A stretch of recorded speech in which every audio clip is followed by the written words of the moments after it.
Welcome to a Bookish Podcast, and thank you for tuning in for the premiere episode. This podcast is all about books and the people who write them. My goal is to help readers diversify their bookshelves, so I'm sharing the diverse books I read from authors who have been underrepresented in the publishing industry. For the first episode, I got the chance to sit down twice, thanks to technical difficulties, with author Adele Griffin, who published her debut adult novel in June this year. The Favor explores themes of friendship, surrogacy, and non-traditional family building, with an added dash of vintage. I was fortunate to receive a temporary digital advanced reader's copy via NetGalley, and I just loved it. But I'll let Adele tell you about that, and please excuse me while I drop a shameless plug to read the review on my book blog. Alrighty, listeners, are you ready? Please join me in welcoming the author of The Favor, Adele Griffin. Again, thank you for joining me for technically the second time. Of course, it's my pleasure. So I'm going to start by congratulating you on The Favor, your newest release that came out in June. Thank you. I'm so excited about it. It is my first book for adults after a whole career writing for kids. So what made you want to write for adults after writing so many novels for children? Yeah, good question. I mean, that was the question I definitely had to ask myself the whole time I was drafting those early drafts, because I loved writing for kids and had been a children's book editor. And then when it came time to sort of think, after 20 some years of writing kids books, if I wanted to write a book for adults, I returned to a lived experience that was my husband's and my long infertility challenge. And I knew that that was really the heart and soul of a book that I would want to share. But I have to tell you, I had to put a few years of just being a mom into my life before I was ready to think about that. I have two boys. They are age 15 and 11. And I started the book about 4 years ago. But, I think it was so meaningful that it was good to just give it its own timeline. And were you surprised by how well readers and critics have received it? I was very hopeful because, of course, it's a really deeply personal story. Although it is purely, fiction in terms of this roller coaster plot, the book is about this woman, Nora Hammond, and by day she works in this beautiful thrift store where she sells things that she loves to people in sort of downtown New York City. And then at the end of the day, she goes home, and she and her husband are living not really a fairy tale at all, because they have so much debt, a mountain of debt from all of these failed fertility treatments, and they really can't do it anymore. They're just in their life trying to figure out next steps. And then one day this woman, Evelyn Elliott, blows into the store, and Evelyn is full of fun and excitement and money, and she buys out the store and she becomes friends with Nora. And there's this bit of difference because Evelyn has so much money, but she sweeps Nora off and they become fast friends. And this friendship becomes a lot more complicated when Evelyn decides that she is going to carry a baby for Nora. So this story is really very much a fiction. This was not my life, but there was a through line through the story that I really wanted to address, which was the fact that we had both of our kids through a surrogate and what that felt like. And what was that experience like for you? Well, it was an unusual experience for sure, after many years of really wanting to carry a baby myself. And we have, lots of story in my story that is not part of the fiction. But when we finally landed on the idea of surrogacy, I first want to say we feel very fortunate that we even had this option.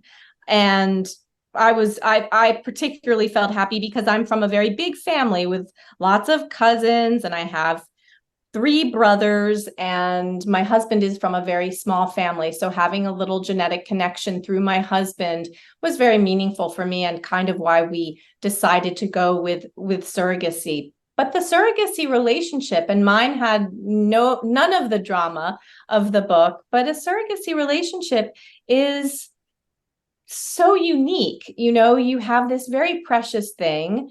You're coming off a time that has been incredibly vulnerable, all of these years of wishing and hoping and dreaming of a family, and suddenly it has moved into this incredibly different direction where somebody else is going to carry this baby for you. For me, it was so bittersweet because on one hand, it was everything I wanted to have a baby. And then on the other hand, I couldn't carry the baby.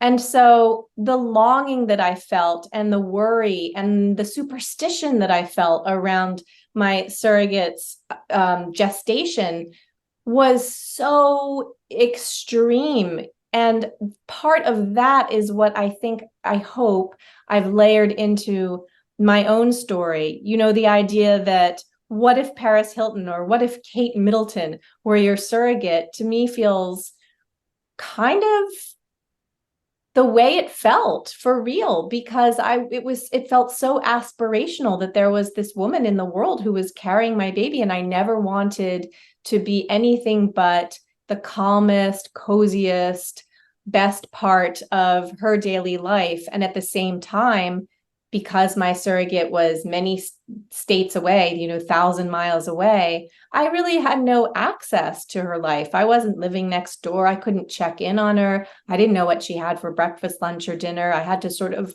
rely on what she told me as a trust exercise to feel that things were going well. And I had no idea if things were going well. And so I took that core feeling, that core uncertainty, and I built that feeling into a plot that was very different from my experience, but at the same time felt very real. Thank you so much for sharing that with me. I feel like writing it's such a vulnerable thing to do, to put that piece of yourself out there into the world. And especially when you're releasing a book, because people, one thing they do is review it and they judge it. And Yeah. a part of it is your story, right? And it's very personal to you. So how do you feel you handled that? Like, were you anxious at all before the first book came out? Well, I was. And I also thought that thank goodness that social media is a way of saying to people, here's a bit of my story, here's my authentic lived experience, and here's why I wanted to add my story into the mix. So that, of course, if people don't appreciate the story, or if they don't like it, I'm very used to reviews. I've had, reviews on my book since 1996 when my first book came out.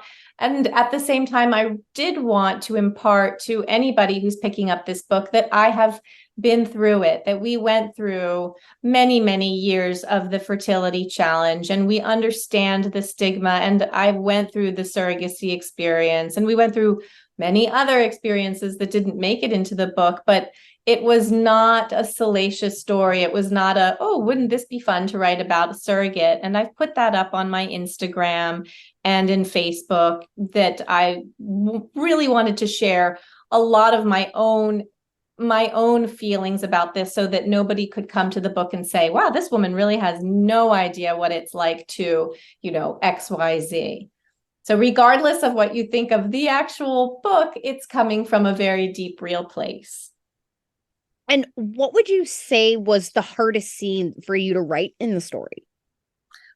Oh, well, there were lots of scenes that I felt I really had to go deep into thinking about a time that was hard to think about, which in some ways was the loneliness. Infertility is a very lonely road.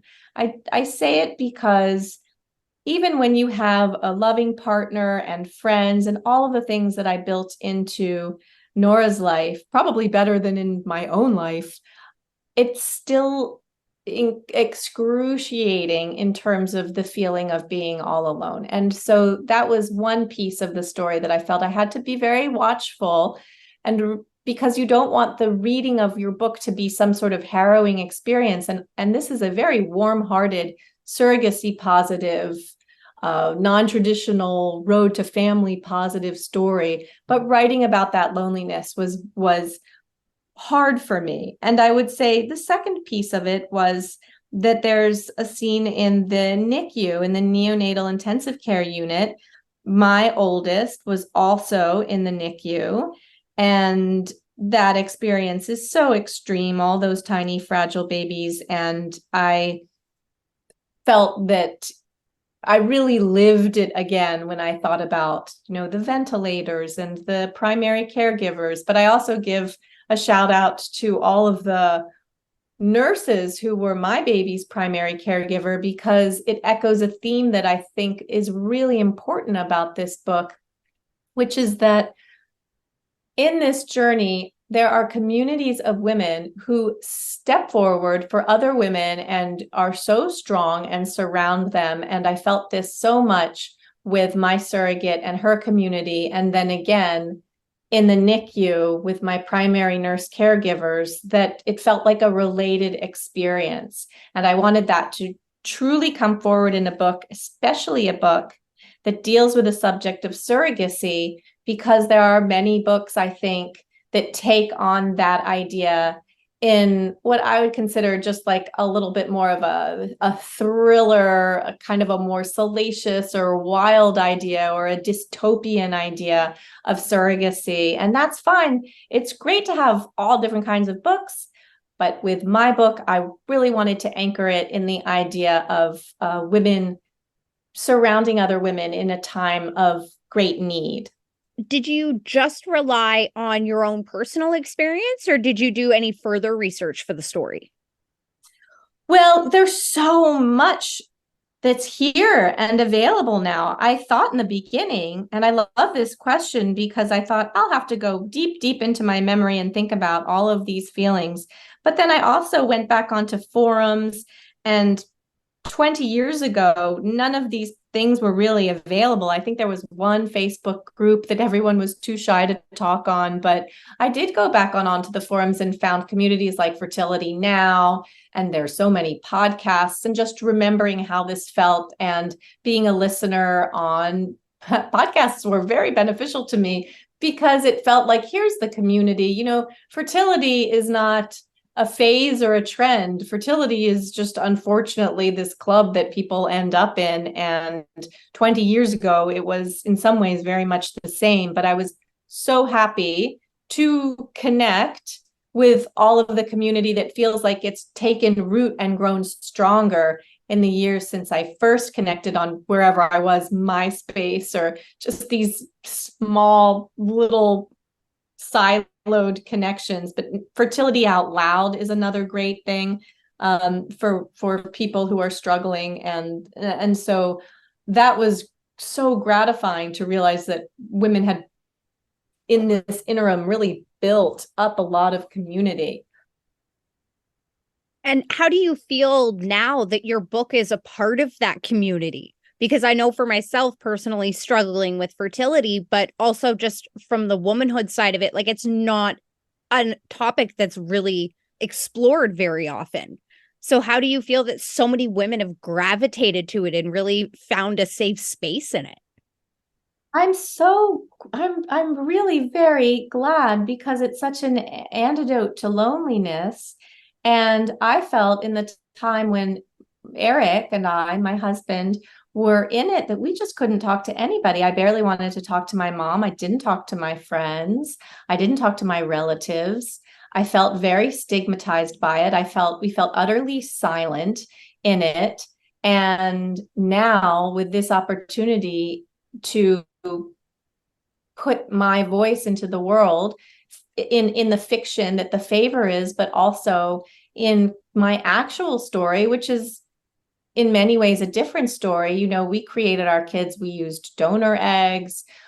Our children are half siblings. We had lots of ups and downs along the way to our family, and I was very sure that I wanted to be so transparent with it, because at the time that I was going through it, I had doctors saying things to me like, you never have to say to anybody that you use donor eggs. You don't have to say to anybody. You don't have to tell this story, as though it were coded to some kind of personal shame that I should feel about my body, that my body couldn't do this.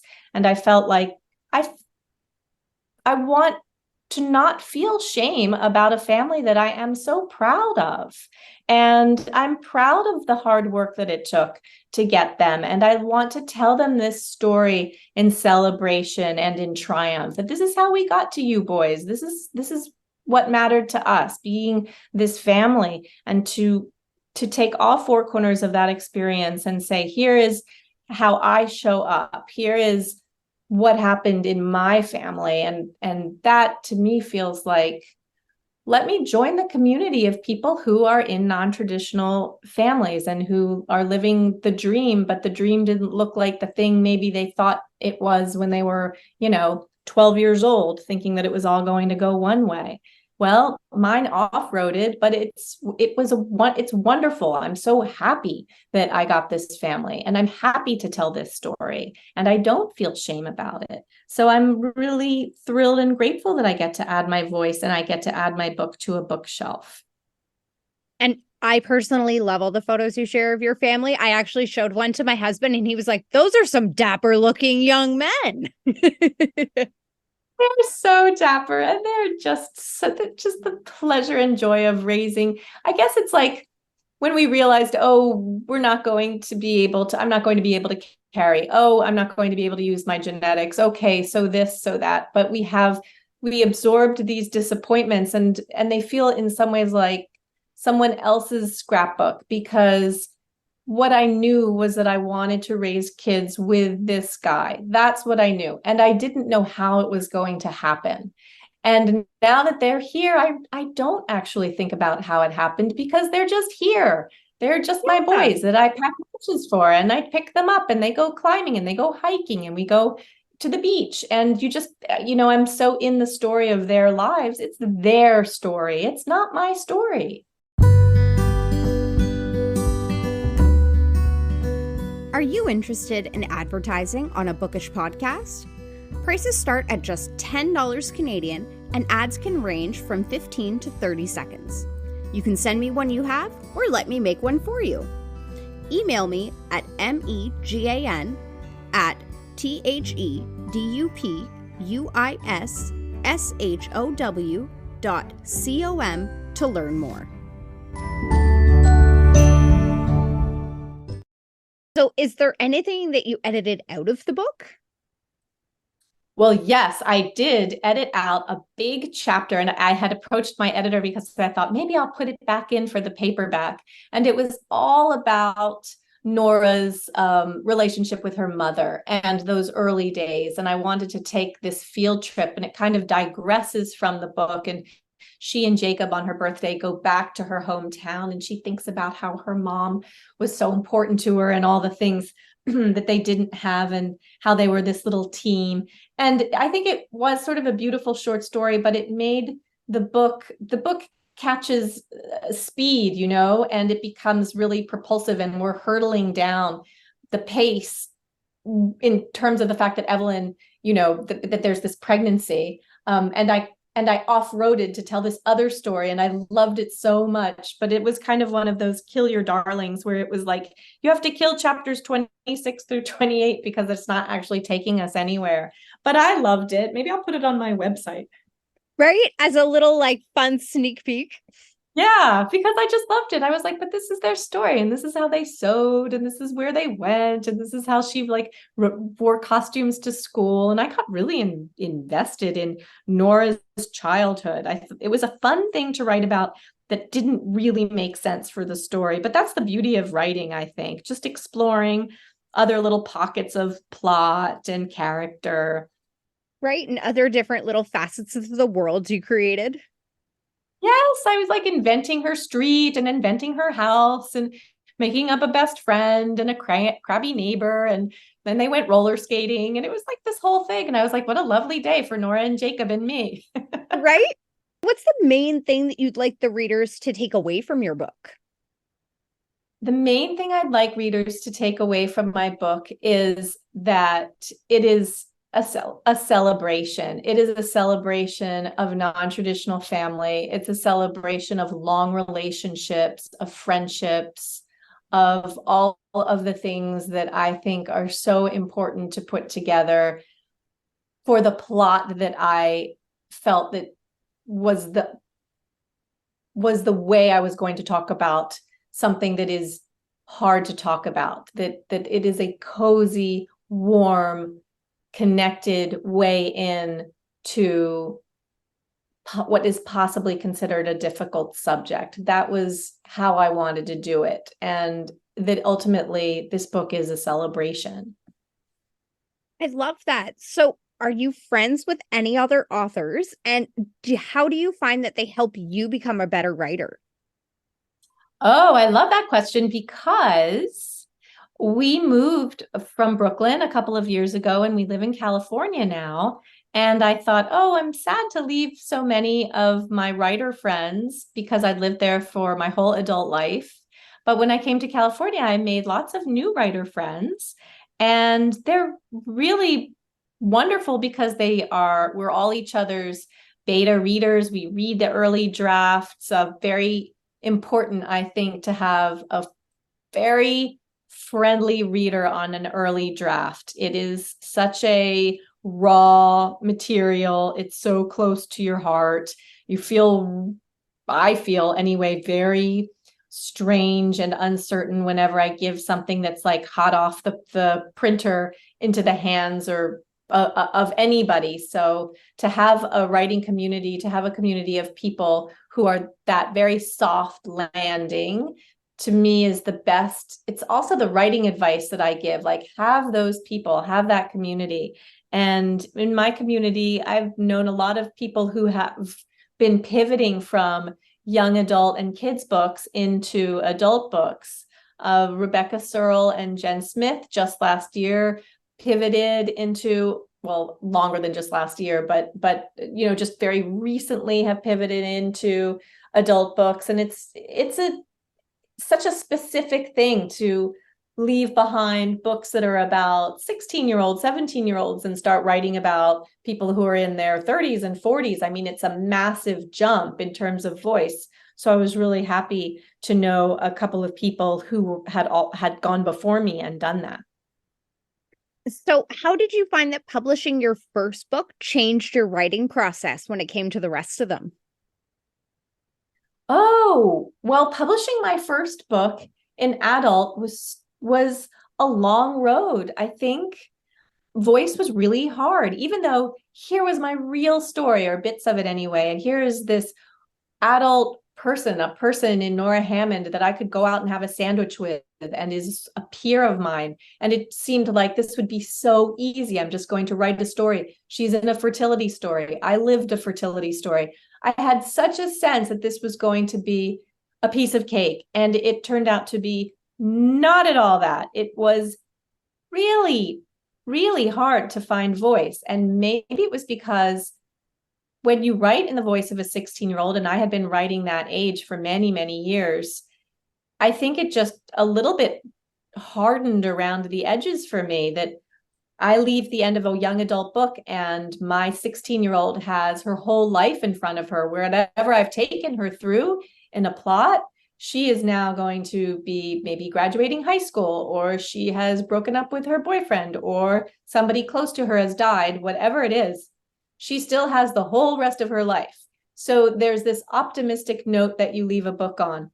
But writing for adults, a lot of decisions have already been made in that character's life. I came to a character who already had a ton of debt. She'd been married for a lot of years. She had a dog. She had preferences. She had a job. She took she was a commuter. She had all of these things. And I felt a little bit overwhelmed by writing about a person in the middle of her life and trying to get a hold of what was important to her and what were the things, because in young adult, it's just like homework, parents, siblings, friends. And so I kept sort of not understanding her priorities.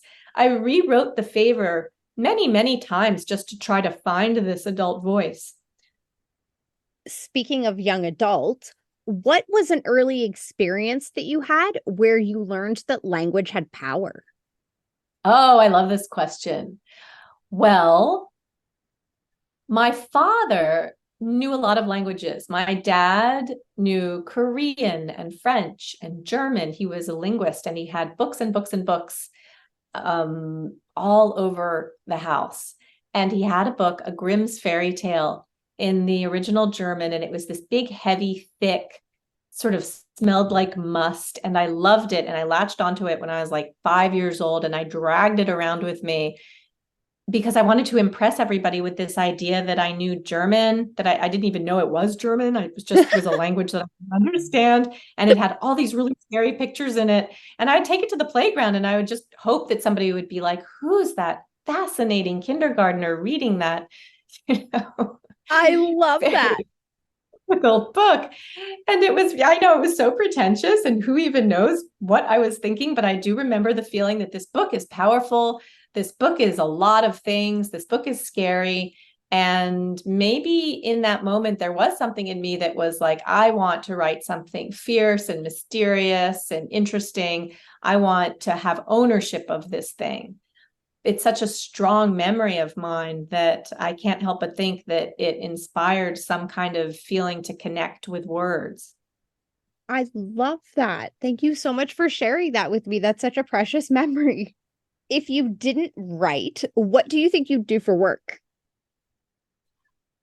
Well, I'd probably be getting fired from lots of jobs because I can't even imagine what I would do well besides hugging dogs, and eating cupcakes. I love. I'm from a family of teachers, though, seriously, and I had grown up with my mom's sister. My godmother was a librarian.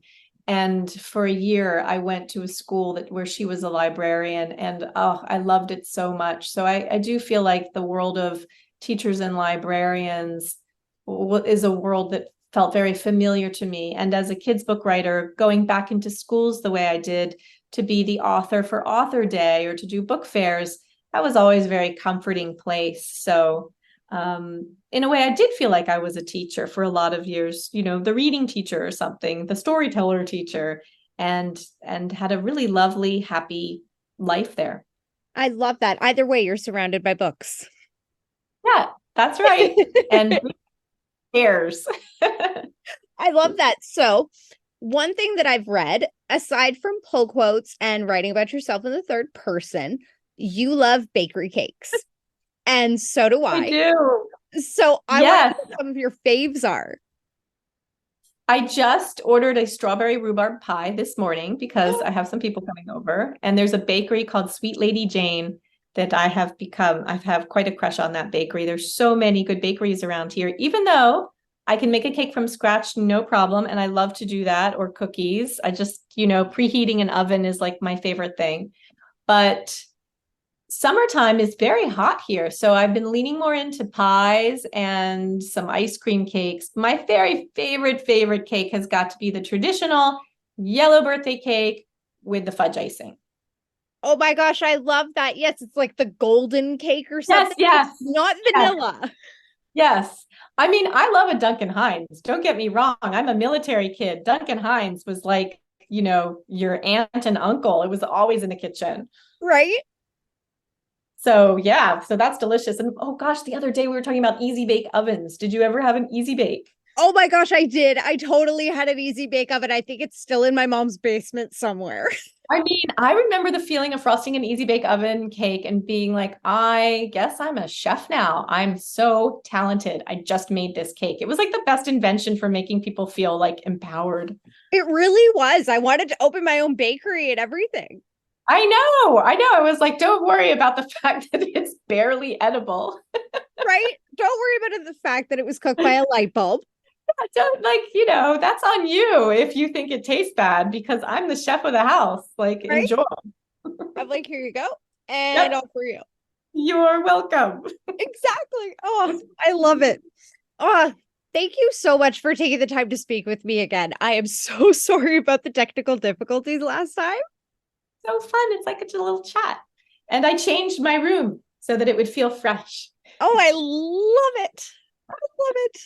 Oh, it's fun. It's really fun to talk about this book. I love it. It's new in the world. Even just talking about it feels strange to have the words coming out of my mouth about this book because it's just so new. So it's a joy for me. So thank you. Oh, no, of course. My pleasure. Are you going to like talk with any like book clubs or anything like that in the future?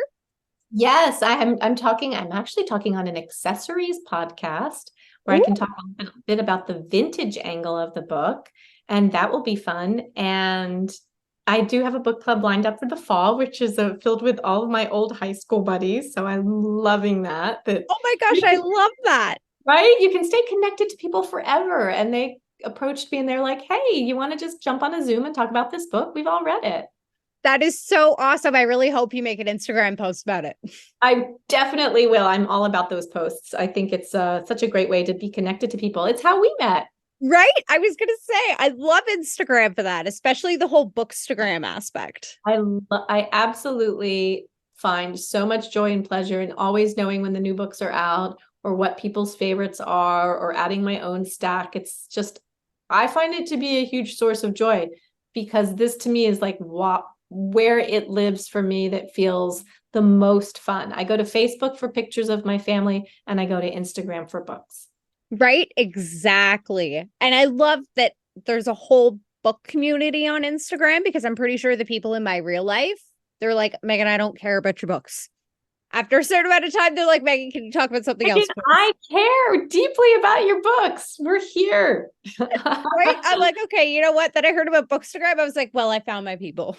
I know, it's true. You find all your people here and you're like, I actually want to read. I get all my book recs from Instagram and I just even let people make beautiful, like, bookstagram photos. And it's like, oh, my book next to a glass of lemonade. That's beautiful.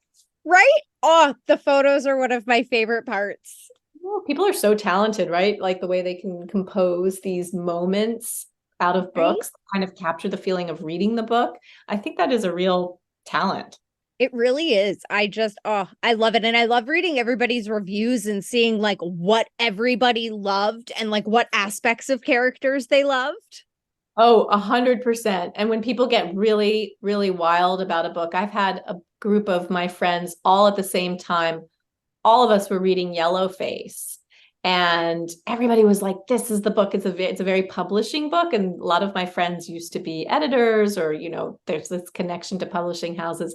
And it was like this love affair, just like instant, and it was fun to be part of it, like virtual book club, very impromptu, just like we're all in it. We're all in this book right now. I love that. Yellowface is on my to be read list. It's so fun. It's just so fun, that book. The premise of it sounded so interesting. I was like, yes. I think you'll love it. I think you'll just love it. It's just so unpredictable and it's so funny and you have no idea where you're going. It's all the things that I love. The surprise, and she's very young, the author, and I feel like I love connecting with a book that feels infused with a very young, youthful energy. Just is exciting. It's an exciting way to like know a very young person through this smart, sharply observed book.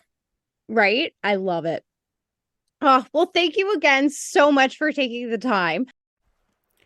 You can find Adele's books via online retailers. Amazon, Indigo, Barnes & Nobles, that kind of thing. You can also support local and grab a copy from your local bookstore or check out your local library. You can learn more about Adele and her work online at www.adelgriffin.com. And while you're there, you should sign up for her newsletter. You can also find her on Instagram and give her a follow at the handle ADELEGRIFFIN. Adele can also be found on TikTok and Facebook with the handles ADELEGRIFFINBOOKS. Thank you, everyone, so much for listening to the first episode of a Bookish podcast. It truly means the world to me, and I really hope you hit the subscribe button to tune in weekly. Yep, surprise! Enough interest was generated thanks to you all, and it has already been such a blessing. So honestly, thank you all incredibly so much. I would also like to give a special shout out to Musito Music for creating our intro and outro song. It really sets the tone, no pun intended, for the episodes, and I truly, truly appreciate all of your efforts. Thank you again so much.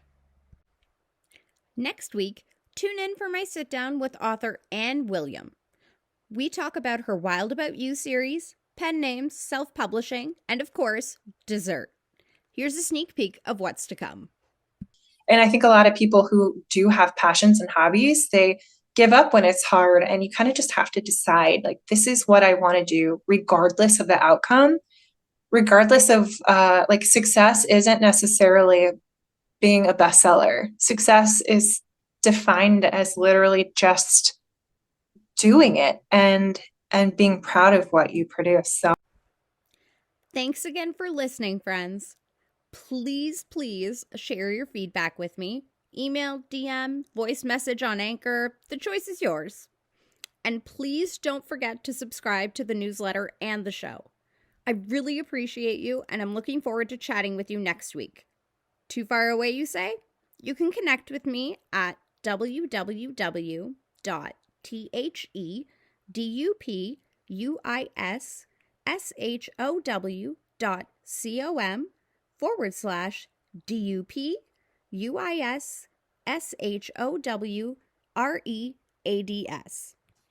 I hope you have a wonderful week and be kind to yourself. I'm super guilty for being hard on myself, and I feel like I'm not alone in that. So this is our reminder that we're doing the best we can, and that's really all we can do. See you next week.